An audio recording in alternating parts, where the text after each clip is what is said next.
Hi, it's Maggie the Irish Gypsy here to bring you your October 2019 mid-month general reading. Yes, my background has changed. I am off traveling once again, doing the gypsy thing. I am back in Eastern Europe. The Airbnb I'm currently staying at, well, it's not an Airbnb, but it's like that over here. The lighting's a bit strange, so I had to set up by the window, so half my face is illuminated and half isn't. Hopefully that won't be too much of a distraction. Just have to do the best we can to get these out to you. Well, welcome everyone. Welcome back for followers and subscribers, and welcome for the first time to any newcomers here. Thanks for taking the time to tune in, and for all your support, feedback, and comments. Most welcome. This reading is for, excuse me, this reading is for the Earth sign of Capricorn for the last half of October 2019, for the last couple weeks of October for our beautiful Capricorns. General readings always play out a little differently for everybody, so make sure to watch your rising and moon sign as well for more information. And if any of you are interested in reaching out for a personal reading with me, you can click on the description link below for more info. You can email me directly at maggie1maguire@gmail.com. I would be delighted to work with you. I offer a wide variety of readings of all types in all the main areas of life, and I can usually respond to your initial inquiry the same day or within the first 24 hours.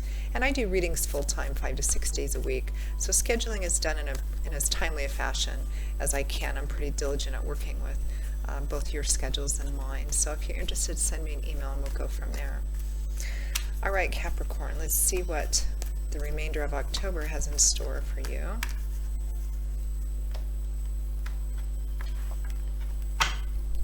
We begin with the Seven of Swords, followed by the Nine of Wands, the Page of Pentacles, followed by the Ten of Swords.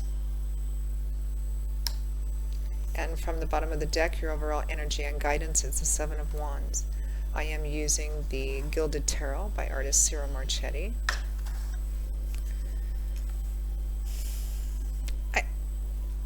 I feel like, Capricorn, you're kind of being stubborn and digging your heels in about something. But I believe it's in a positive way in terms of doing what's best for you. The Seven of Wands, representing your overall energy and focus for the remainder of October, is a defensive energy card. Sometimes it can mean being too defensive. And you know, the cautionary advice to the Seven of Wands is there's nothing wrong with having, you know, your beliefs or ideas challenged. It can sometimes give you an opportunity to explore more deeply what you think and believe, in order to help define that for someone else. But you don't want to,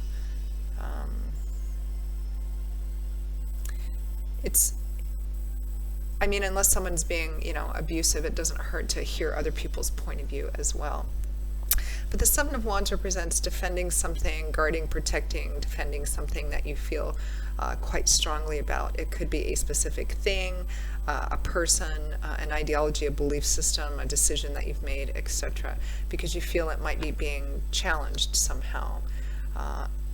And I feel like you're also keeping some things to yourself, Capricorn. We do have the Seven of Swords, which is a card of secrecy. It can represent lies and deceit as well, sometimes called the Thief card, but it often gets a bad rap, this card. The Seven of Swords can also represent that you have a goal to achieve, and in order to achieve that goal, you have to keep your plans, ideas, and actions to yourself, or you're keeping them under wraps for the time being for whatever reasons.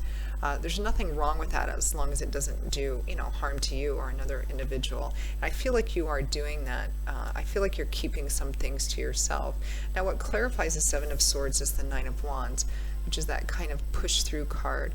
It's a card that can represent feeling perhaps very depressed or discouraged in the present because, you know, this is sometimes called the Wounded Warrior card too. This man is a soldier, and what do soldiers do? They fight battles, and he's fought quite a few already. He's run into perhaps another obstacle or challenge as represented by the grouping of wands behind him, and he's kind of taken a step back and sunk down to his knees. He's kind of like, there's a sense of feeling weary here, a bit wounded, a bit weary. How do I push through this? I just want to be done. I want to be done with this battle or this series of battles.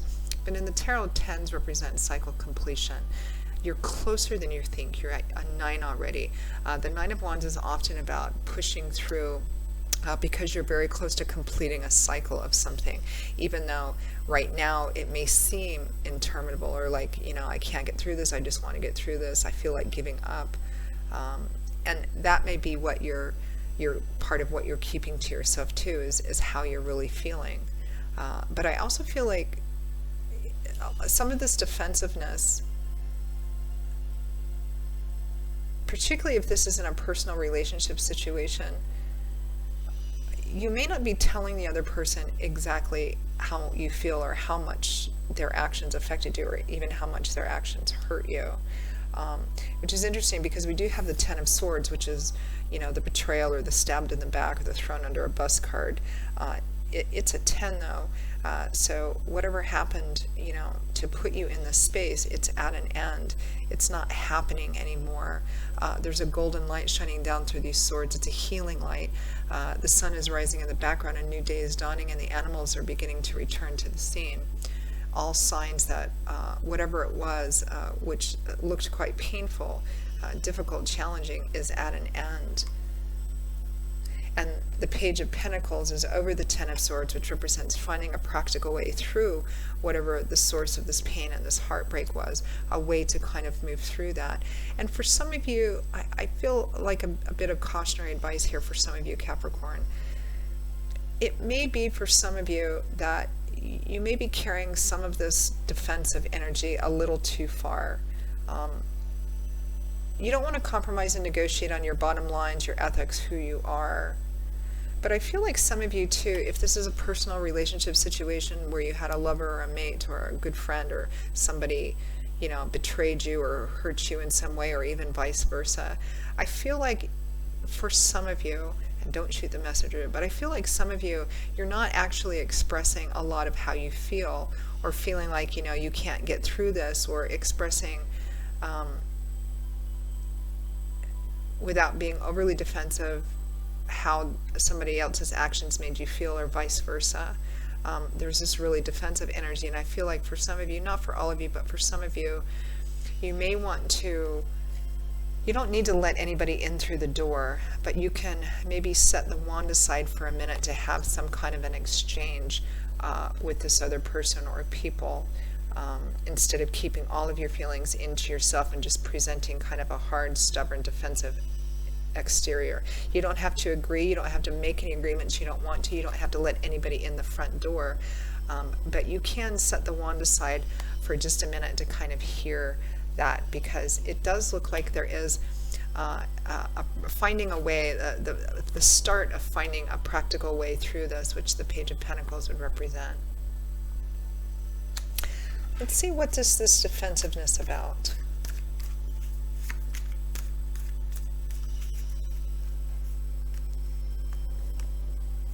It's about the Nine of Pentacles. This is a card about being independent, self-sufficient, self-assured, self-willed, maybe even. So that's what the defensiveness is. So, I mean, this could be for two different sets of Capricorns too. It might be that you've left a situation that, wasn't pleasant for you. Maybe it was a personal breakup, and you're defending your decision to leave. You're defending your decision to stay and to become more independent and self-empowered. There isn't anything wrong with that. Some of you, it may be, I don't know why I keep feeling breakup or separation or split here, but that what you're defending is being this kind of person. Maybe that you just want to be by yourself, and you don't. It could be that you're being very defensive. Some of you, it might be that you're being very defensive about not letting the other person in because you want to be on your own for a time, but you're not really expressing your true feelings and true ideas and motives about that, whether it's going to be permanent or whether it's going to be temporary. This feels very specific to somebody, or as a group of Capricorns. Here's the thing, I don't feel, regardless of how the details and specifics play out, if this is about a breakup or a separation, or you made the decision to leave or are making the decision to leave, I don't get the feeling that decision is wrong. I think that if you need a break to kind of regain what maybe you kind of lost who you are and who you were in the previous situation, and you need this time alone so that you can kind of get your moxie back, become more independent, self-sufficient, self-empowered, where you don't feel reliant or dependent on anybody else. But I feel, again, even for both kind of sets of Capricorns, that you're not sharing all of your feelings about this. And you may want to consider setting that one wand aside and kind of having an exchange. Again, you don't have to let anybody in or make any agreements you don't want to. Yeah, that's kind of what I'm feeling. Very interesting situation. So Capricorn, that pretty much... Yes, again, I want to stress, I feel like if this was or is a decision to have a time of independence, regardless of whether it becomes permanent or you've just chosen this other path, I feel like Spirit actually supports the path that you're on. I just keep getting this underlying niggling thing about you're being a little too overly defensive with someone or a group of someones. You don't have to see things the way they do and vice versa, because, we live in a free will zone. But you can put the wand down to kind of have a more honest and even-tempered exchange of, feelings and thoughts and ideas too. That's kind of what I'm getting. Okay, well, that pretty much wraps up your reading, Capricorn, for the remainder of October 2019. I hope you found it helpful and useful, that at least it gave you some food for thought moving forward. If this reading resonated with you, or if any of them do, and you'd like to reach out for a personal reading, again, you can click on the description link below for more info, and feel free to email me directly at Maggie1McGuire@gmail.com. You can also go to my YouTube channel's homepage and click on the little About button there for more info. I will see you all again in a couple of weeks for the November 2019 general readings. Until then, as always, I wish you much joy, love, and happiness, and every good thing. And I hope to see you back here again soon. Take care. Bye-bye.